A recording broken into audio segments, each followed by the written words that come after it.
Bonjour à tous et bienvenue dans ce tout premier épisode d'Ice Hockey Connect Talk Show. Aujourd'hui, nous plongeons au cœur de la formation et du hockey mineur de haut niveau en France.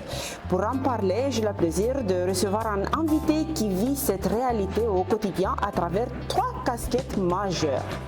Il est directeur technique et entraîneur au sein de Brûleurs de Loup de Grenoble, sélectionné de l'équipe de France U16 et fondateur de l'Académie du hockey.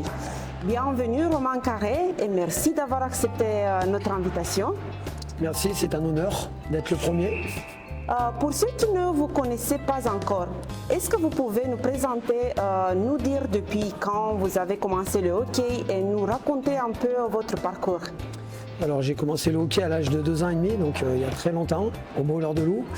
Et puis je suis devenu entraîneur très tôt, à l'âge de 18 ans, où j'ai mené une double carrière de joueur et d'entraîneur en même temps. Et puis du coup je suis entraîneur professionnel depuis une trentaine d'années. Si vous devrez résumer votre philosophie de coaching ou votre vision du hockey dans un seul mot-clé ou une phrase, ce serait quoi? Développement. Vous avez beaucoup d'expérience. Vous avez déjà, comme j'avais dit, 3 casquettes. La casquette de coach dans un club très connu en France. Vous avez la casquette du sélectionné des équipes nationales de U16. Et aussi fondateur d'une grande académie de hockey. Vous proposez beaucoup de stages pour les jeunes. J'aimerais bien savoir, quand vous venez à la patinoire, vous entrez à la patinoire, vous regardez un match et il faut que vous trouviez le meilleur joueur sur la glace. Vous regardez sur quoi? Qu'est-ce que ça vous intéresse? Beaucoup de choses, mais surtout on appelle ça les comportements de jeu, comment le joueur va évoluer dans des situations offensives, défensives. Et la deuxième chose que je regarde, qui est la première, c'est son niveau technique. Ce qui est très important à mes yeux, la technique de patinage, la technique de cross, bien évidemment.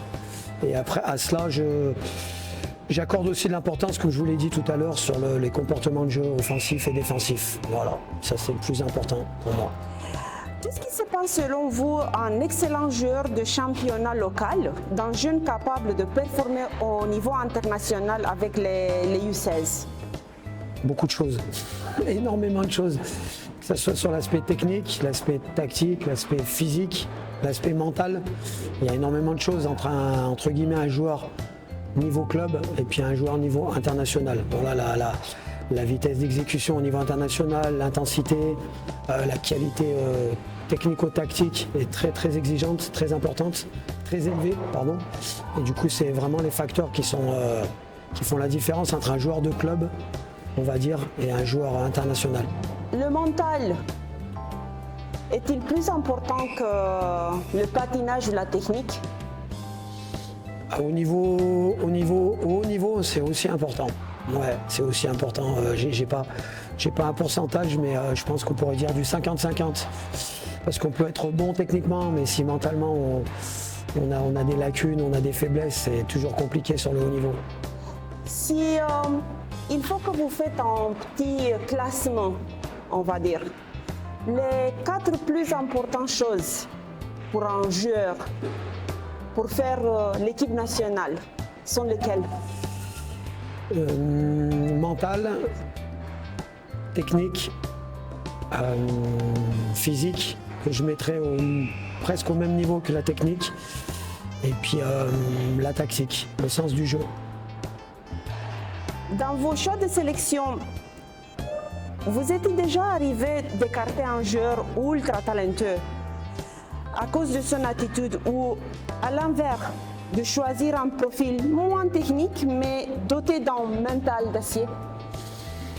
Oui, ça m'est arrivé d'avoir ce choix à faire parce que, comme je vous l'ai dit tout à l'heure, sur le niveau international, il faut être mentalement prêt parce qu'il y a énormément d'exigences et la technique ne suffit pas. Donc il faut, des fois, c'est plus intéressant, c'est mieux d'avoir un joueur effectivement mentalement prêt qui arrive à gérer les émotions, qui arrive à gérer le stress dans ces moments-là. Et puis même s'il a un petit peu moins d'habilité technique, moins doué, moins de skills comme on dit par exemple, mais du coup il a sa chance dans l'équipe, il a un autre rôle peut-être, il apportera. L'idée c'est que moi quand je sélectionne un joueur, l'idée c'est qu'il apporte à l'équipe. Et puis dans une équipe on n'a pas que des joueurs talentueux, on n'a pas que des joueurs skills, on a aussi des joueurs un peu plus travailleurs, un peu plus physiques. Il y a plusieurs profils de joueurs et voilà, mais ce qui est fondamental c'est vraiment l'aspect mental. C'est fondamental à ce niveau-là. On ne peut pas s'en passer. C'est important le speech avant un match dans le vestiaire? C'est très important, oui, c'est très important. Bon, forcément, pour motiver, souvent, voilà, les entraîneurs sont des motivateurs, mais au niveau international, on n'a pas forcément besoin entre guillemets, de motiver. Les joueurs, ils sont là, ils représentent la France. C'est surtout, justement, des fois, c'est faire redescendre la pression, c'est dédramatiser le match, justement pour que mentalement, on arrive prêt, qu'il n'y ait pas de stress, qu'il n'y ait pas de facteurs déstabilisants. Parce que c'est des jeunes joueurs, ils n'ont pas l'habitude de jouer à ce niveau-là, il y a très peu de rencontres internationales, c'est leur première rencontre internationale en équipe de France U16. Et souvent, il y a beaucoup de stress, il y a beaucoup d'appréhension. Donc on essaye surtout de mettre le joueur et l'équipe dans les bonnes dispositions mentales. Voilà. Évoluer à Grenoble, l'un des plus grands clubs de France, cela fait rêver pour beaucoup de jeunes. Mais concrètement, quel est le plus grand choc ou le principal défi pour un jeune qui intègre une telle structure? Notre culture à Grenoble, c'est vraiment l'exigence, le travail. Donc ça, c'est pour un jeune qui arrive des fois de l'extérieur, qui arrive d'un club qui n'a pas la même exigence. Des fois, c'est difficile, mais nous, c'est non négociable. Voilà, les joueurs qui viennent dans la structure à Grenoble, ils sont obligés de suivre le wagon, j'allais dire, et puis d'être exigeants avec eux-mêmes. Au quotidien, dans les entraînements physiques, dans les entraînements sur la glace, dans les matchs, dans l'hygiène de vie, à l'école, un petit peu de partout. C'est vraiment un double projet et voilà, on essaye vraiment d'inculquer ça à nos joueurs. Et ceux qui arrivent de l'extérieur, souvent c'est vrai qu'ils n'ont pas forcément toutes ces habitudes-là. Le petit Grenoblois qu'on a eu à l'école de hockey, il est forcément dans ce wagon-là, donc il est un petit peu formaté, on dit. Il est habitué, mais malgré tout, c'est aussi dur pour le petit Grenoblois, parce que plus les étapes montent, plus les catégories, plus on monte dans les catégories, plus l'exigence est élevée, donc c'est aussi dur pour le petit Grenoblois, quoi. Vous avez mentionné l'école. Oui. Moi, comme maman de hockeyeur, je me demande toujours à 16 ou 17 ans, entre les cours, l'intensité des entraînements et les déplacements, le rythme est fou. Comment gérez-vous le risque de surcharge ou de burn-out chez vos joueurs? Eh ben, on gère déjà, on a une préparatrice mentale qui intervient de manière individuelle avec nos joueurs et de manière collective sur plusieurs catégories. Sur le pôle espoir, elle intervient de manière individuelle aussi. Donc c'est une très grosse aide et un très gros apport pour nos joueurs, notamment sur l'aspect mental, bien évidemment. Et puis après, on a aussi beaucoup d'entretiens avec eux, on a aussi beaucoup d'entretiens avec les professeurs, on a un lien qui est très proche du collège et du lycée. Et on essaye de se rencontrer souvent pour faire le point par rapport à cette surcharge potentielle de travail. Voilà, mais toujours en mettant la priorité sur l'école. Voilà, quand à un moment un enfant il est trop surchargé parce qu'il est dans une période où il y a des examens, où il y a des matchs importants, où il y a des déplacements, on va prioriser l'école. Donc souvent, ça peut arriver qu'on soulage le joueur de match ou d'entraînement pour qu'il se repose et surtout pour qu'il aille à l'école, parce qu'on ne peut pas le reposer d'école, ça c'est pas possible, on ne veut pas. Donc c'est le hockey en priorité qu'on met de côté.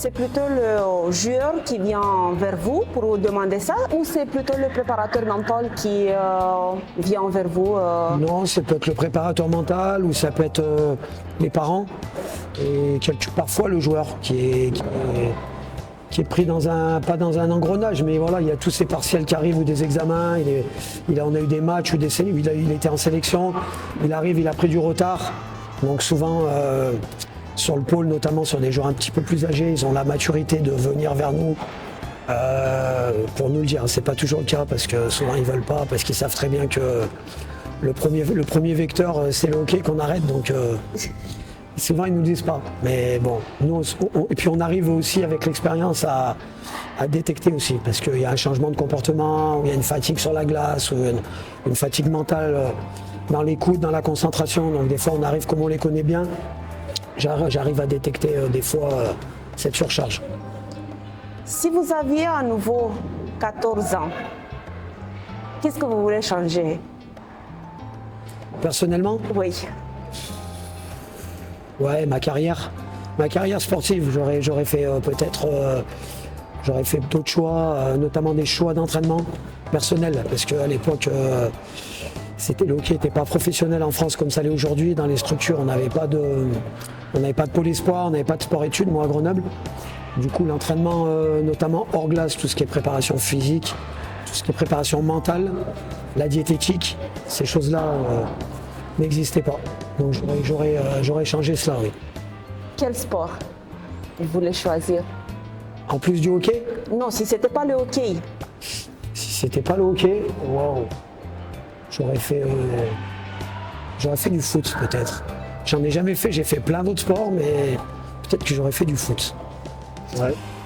Quand on regarde plus largement face aux grandes nations du hockey comme les pays nordiques ou le Canada, où se situe le retard principal de jeunes joueurs français aujourd'hui et quel est notre plus grand point fort? Alors moi je trouve que sur les rencontres internationales, sur le niveau international, on a un déficit athlétique, vraiment, par rapport à toutes les nations, beaucoup de nations, surtout les nations les meilleures.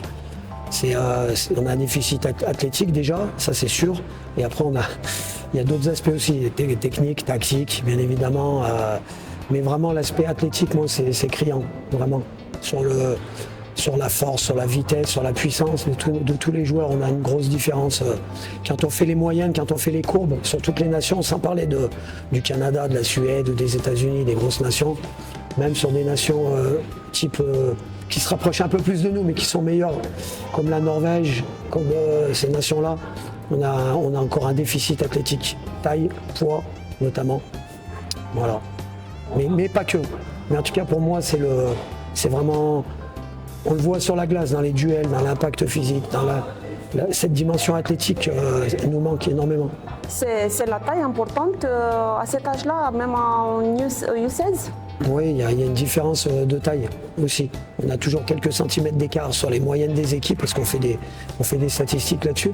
Et oui, la taille elle est quand même importante. Ouais. Souvent, ils n'ont pas tous fini leur croissance, bien évidemment. Mais nous, on est vraiment petits, donc ça change beaucoup de choses dans les duels, dans plein de choses. À quoi ressemble le parent idéal pour un entraîneur de haut niveau? Eh ben, ça ressemble à un parent qu'on voit pas souvent, qu'on n'entend pas souvent, j'allais dire, ou quand on le voit ou quand on l'entend, c'est un parent qui est bienveillant avec son enfant, mais qui est pas présent dans l'excès. Voilà, moi j'estime que surtout arrivé à un certain âge, les enfants ils doivent avoir un petit peu de recul avec leurs parents par rapport à leur carrière. Ils doivent aussi se construire dans le hockey sur glace avec individuellement. Voilà, bien sûr les parents c'est important, ils sont là, ils aident, ils accompagnent. C'est super important pour les enfants qu'ils aient un bon équilibre. Mais les enfants à partir d'un certain âge, je trouve qu'ils ont aussi besoin de se construire tout seuls dans leur hockey ou avec leurs coéquipiers, leur staff, et pas toujours avoir leurs parents toujours derrière eux, on dit comme ça en France. Voilà. C'est pour moi un parent, c'est un parent voilà, que j'ai pas toujours dans mon bureau plusieurs fois par saison. Voilà. Qu'est-ce qu'il faut faire moins, les parents? Et il faut être, je trouve, peut-être moins présent au quotidien. Pour le hockey sur glace, hein, je dis, attention, Oui. hein, moins présent dans les entraînements, notamment. Des fois, il y a des parents qui viennent voir les entraînements tout le temps. Alors c'est bien, mais je veux dire, il n'y a pas besoin qu'on vienne voir jouer son enfant dans un match. C'est important parce que c'est le match, c'est le week-end, c'est la concrétisation, c'est le fruit du travail. Ça fait plaisir aux parents de voir comment va évoluer leur enfant, mais peut-être un petit peu moins de présence parce que ça met aussi des fois beaucoup de stress aux enfants. Les enfants, ils veulent bien faire pour leurs parents et c'est pas toujours positif. Ça dépend aussi des enfants. Il y a des enfants qui le vivent bien. Il y a des enfants qui ont besoin de leurs parents, même jusqu'à très tard. Mais sauf que plus tard dans la vie, il n'y aura pas toujours leurs parents. Puis dans le hockey, à un moment, ils ne vont pas être là. Et il faut aussi qu'ils puissent interagir, jouer sans leurs parents. Voilà. On accompagne souvent nos enfants au match, maintenant surtout jusqu'à U18. Parlons du fameux trajet en voiture après le match. Quelle est la pire maladresse qu'un parent puisse commettre à ce moment-là et que devrait-il dire à la place? T'as pas bien joué, t'as pas marqué de but, voilà, t'as pas fait un bon match. Ça c'est... Il ne faut pas tout de suite déjà après le match, parce que si c'est le cas, effectivement, le joueur il le sait déjà. Le coach lui a sûrement dit, ou ses coéquipiers. Donc le joueur il est déjà déçu de sa performance. C'est pas la peine d'en rajouter. Voilà, il faut essayer d'être positif dans un moment comme ça.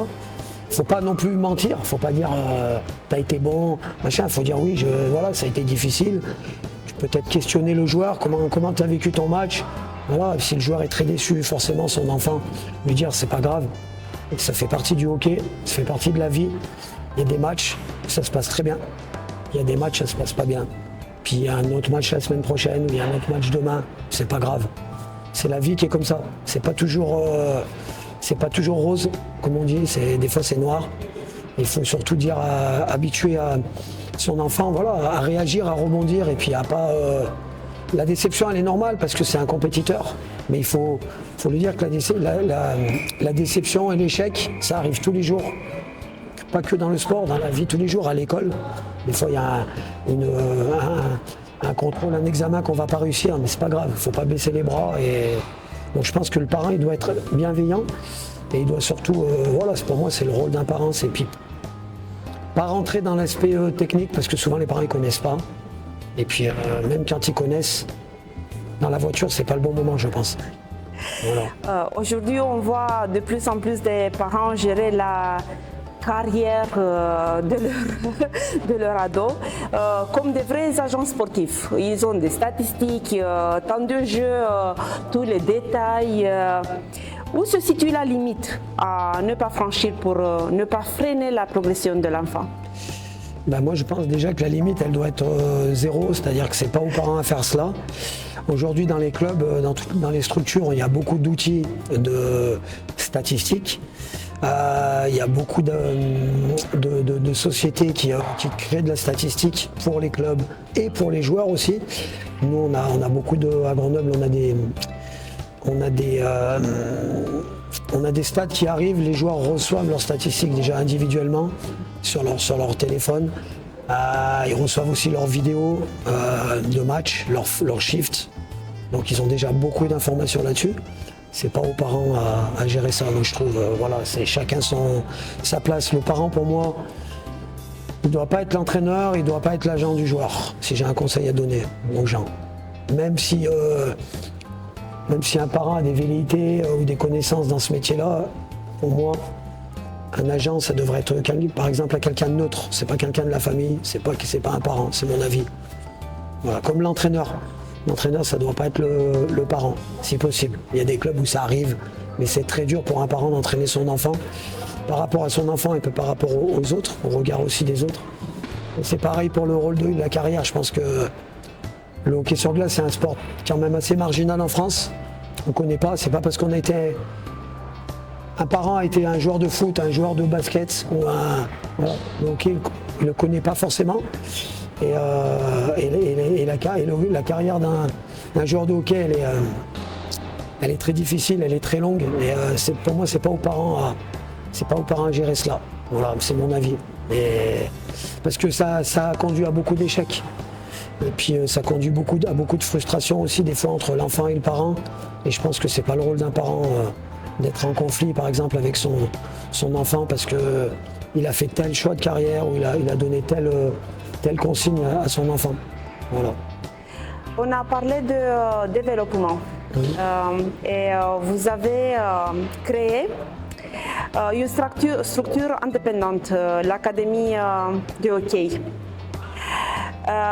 Pourquoi vous avez créé cette structure en plus de vos fonctions en club et en sélection? Et quel était le manque que vous vouliez combler dans le paysage de hockey français avec l'Académie? Eh ben, c'est typiquement les valeurs que je véhicule au sein de mon club, au Brûleurs de Loup. C'est vraiment transmettre les valeurs d'exigence, les valeurs de travail à beaucoup de joueurs en France puis en Europe aussi, parce qu'on a des joueurs qui viennent un petit peu de partout. C'est amener cela à d'autres enfants que je côtoie au quotidien à Grenoble. Voilà, c'est essayer de leur apprendre toute cette méthodologie de travail, cette méthodologie d'apprentissage que j'affectionne et puis que je mets en avant dans mon club depuis une trentaine d'années. C'est aussi le partager à d'autres petits joueurs qui arrivent d'autres horizons et d'autres clubs. Voilà. C'était vraiment important pour moi de partager cela parce que déjà c'est ma passion et puis en plus ça permet aussi de rencontrer d'autres joueurs. C'est une richesse pour moi dans mon métier de ne pas toujours avoir les mêmes joueurs, d'avoir d'autres joueurs, d'autres profils. Des fois des joueurs qui sont meilleurs, des fois des joueurs qui sont moins bons, qui ont d'autres problématiques. Et puis c'est aussi des choses qu'on doit arriver à régler dans un délai très court, sur une semaine par exemple. Un enfant qui n'arrive pas à patiner en marche arrière ou qui n'arrive pas à lancer pour les petits, c'est essayer d'arriver à trouver les outils et puis arriver à l'aider pour qu'à la fin de la semaine, il arrive enfin à lancer ou enfin à patiner en marche arrière pour les exemples que j'ai donnés. Et dans l'Académie du hockey, vous avez réuni un très beau collectif. Vous êtes combien de coachs? On est près d'une quinzaine de coachs. Voilà, on n'est pas toujours présents, les 15 coachs, mais en moyenne, on est entre 7 et 10 coachs sur les stages. C'est notre ligne de conduite aussi. On veut être proche des joueurs, on va être comment dirais-je, on veut être à l'écoute des joueurs, on va être présent pour les aider, pour les aiguiller. Donc on s'évertue à être nombreux, beaucoup de coachs et pas beaucoup de joueurs. On travaille beaucoup en atelier avec les enfants. Donc dans les ateliers, on s'évertue à avoir entre 6 et 8 enfants grand maximum. Et puis entre 1 et 2 coachs, si possible. Voilà, pour pouvoir corriger les enfants. Voilà. Parce que si c'est faire les choses, c'est bien. Mais il faut corriger. Si on veut que le joueur progresse et prenne du plaisir, il faut corriger. Quand c'est bien fait, quand c'est pas bien fait, quand c'est bien fait, il faut aussi dire aux enfants quand c'est bien parce que c'est important. Et pour ça, il faut être nombreux. Une question de conclusion. Êtes-vous optimiste pour l'avenir du hockey français et que nous manque-t-il pour avoir de plus en plus de Français briller au plus haut niveau international? Eh ben, donc il y a 2 questions dans une. Le hockey français avance dans une bonne direction. Il y a eu beaucoup de changements ces dernières années. Ça prend du temps. Les gens souvent sont pressés. Dans la société moderne, c'est comme ça. Sauf qu'aujourd'hui, le développement du hockey français il passe par plusieurs phases. Il y en a beaucoup de phases qui sont enclenchées. Et je le répète, ça prend énormément de temps. Donc il faut que les clubs, les parents, les spectateurs aussi soient patients parce que le hockey français progresse, mais nos adversaires ils progressent aussi très vite. Et nous, on travaille dans la bonne direction, les clubs travaillent dans la bonne direction. Et je pense que ce qui manque encore maintenant, c'est peut-être le recrutement des jeunes joueurs et la fidélisation, parce qu'il y a beaucoup de clubs qui travaillent très bien dans le recrutement des joueurs, mais on a du mal, je trouve, dans le hockey et puis un petit peu dans les autres sports, parce que c'est les statistiques qui veulent ça, et puis c'est un phénomène de société. Les joueurs, les enfants, ils zappent, ils font beaucoup de choses, mais j'aimerais que les clubs progressent dans la fidélisation, c'est-à-dire garder les joueurs. Voilà. Il y a énormément de clubs qui recrutent beaucoup maintenant, qui ont vraiment un très bon taux de recrutement.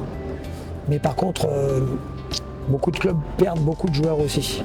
En fait, l'idée, c'est de pouvoir garder les joueurs qu'on recrute. Voilà, pour que la pyramide en fait, de joueurs elle soit plus large. Plus on a de joueurs dans les clubs, plus on aura de chance d'avoir des bons joueurs. C'est mathématique, mais nous en tout cas, Grenoble, c'est notre philosophie et on est très fiers de ça. On a un taux de recrutement qui est bon, mais qui n'est pas forcément le plus élevé. Alors souvent les gens nous disent « Ah bon, mais Grenoble, c'est pas le club qui a le plus de licenciés ». Non, on n'est pas le club qui a le plus de licenciés. Par contre, je crois que dans les statistiques, on fait partie des clubs depuis plus d'une dizaine d'années qui avons un des meilleurs taux de fidélisation. On perd très peu de joueurs. Et ça, c'est une fierté pour nous.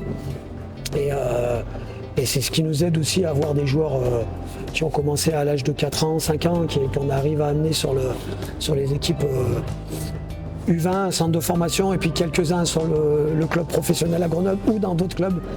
C'est aussi parce qu'ils ont fait tout le cursus avec nous et qu'ils ont continué. Voilà, et ça, c'est une fierté. Et je pense qu'au niveau français, on pourrait s'améliorer dans ce domaine-là. Voilà. Mais sinon, il y a beaucoup de bonnes choses qui sont faites, notamment dans le recrutement, dans la qualité d'entraînement, dans les méthodes d'entraînement, la formation. Il y a un système de formation, il y a de plus en plus d'entraîneurs diplômés. Donc il manque aussi encore des entraîneurs parce qu'il y a beaucoup de clubs, il y a de plus en plus d'équipes. Donc je sais qu'il y a beaucoup de clubs qui sont à la recherche d'entraîneurs et la formation elle est faite, mais il y a vraiment une demande qui est très importante. Donc je pense qu'on peut aussi s'améliorer dans la formation, enfin dans le nombre d'entraîneurs formés. Voilà. Parce que pour répondre aux exigences et puis pour répondre à la demande des enfants, ils ont besoin d'entraîneurs pour les entraîner, pour les accompagner dans leur projet. Et ça, je pense que c'est quelque chose aussi la fédération a mis en place, mais il faudrait qu'il y ait beaucoup plus créer une vocation en fait, qu'il y ait beaucoup de joueurs qui, après leur carrière ou pendant leur carrière, parce qu'on peut se former aussi pendant sa carrière, il faudrait créer encore plus cette vocation, quoi. Parce que c'est pas donné à tout le monde d'entraîner, il faut des compétences, puis aussi, il faut de l'envie, et puis il faut aussi un diplôme. Voilà. Ça, c'est sûr. Ça, c'est sûr. Un grand merci Romain pour votre franchise, votre temps et pour tout ce que vous apportez au développement du hockey. Et en tant que parents de hockeyeurs, nous avons créé ce podcast pour mieux comprendre, corriger nos propres erreurs qu'on fait souvent et faire le meilleur pour nos enfants. Donc les parents qui nous regardent, aidez-nous à faire grandir notre communauté. Un simple partage serait vraiment très apprécié. Et à très vite pour un prochain épisode. Merci beaucoup, Romain. Oui. Merci en tout cas à vous. Et puis un petit mot aussi quand même important pour les parents, parce qu'on a dit beaucoup de choses pas négatives, mais des choses qui n'étaient pas, que peut-être certains parents n'aimeront pas entendre, mais en tout cas c'est important d'être quand même un parent bienveillant et vos enfants ils ont quand même énormément besoin de vous, même dans leur hockey, pas que à l'école, pas que dans leur éducation, dans leur construction d'adultes, ils ont aussi besoin de vous dans leur construction de hockeyeurs. Donc faut pas mettre les parents de côté, c'est pas ce que j'ai dit, mais c'est important d'essayer de prendre du recul quand même de temps en temps. Et puis le hockey, c'est un sport à maturité tardive, je le redis. Soyez patients, soyez bienveillants avec vos enfants, mais soyez pas non plus trop distants parce que vos enfants, ils ont aussi besoin de vous comme parents de hockeyeurs. Voilà. Merci beaucoup.